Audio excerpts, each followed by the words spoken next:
నేను చెప్పేది ఏంటంటే హోమం చేస్తానన్నమాట. ఎందుకండి ఒక్కొక్కళ్ళ పేరు మీద అలా హోమం చేస్తానన్నమాట.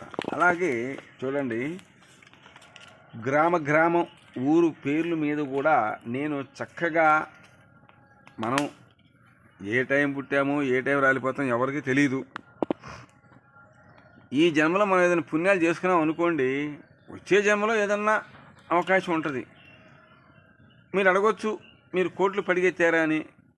భగవంతుడు ఇచ్చిన వరం, ఇలా నువ్వు పూజ చేసుకుని ఇలా బతకరా బాబు అని ఇచ్చిన వరం ఇది. 10 మందిని బతికించరా నాయన ఇచ్చిన వరం ఇది. అదే నాకు కూడా కోట్ల ఆస్తి ఉందనుకో, నేను చేయలేను కదా.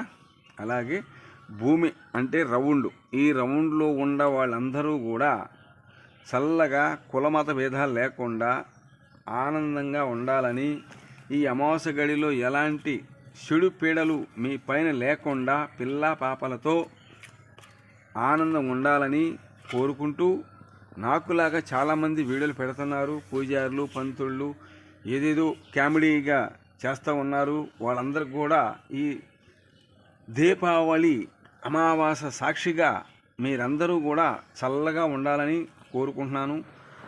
ప్రతి ఒక్కరూ ఎవరైనా సరే నాతో ఫోన్ మాట్లాడంటే నా వీడియో మీద నా ఫోన్ నెంబర్ చూడండి.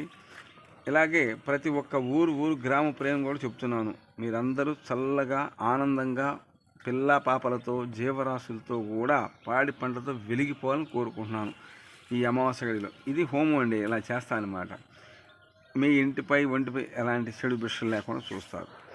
అయితే ఒక చిన్న రెమెడీ చెప్తాను, చేసుకోండి. ఇవాళ గుగ్గిలము సాంబ్రాణి దూపాలు ఇంట్లో వేసుకోండి. లేదు స్వామి మాకు అలా కుదరదంటారా, దృష్టికి ఉంటాయి కదా, అయితే చెరిగించుకోండి.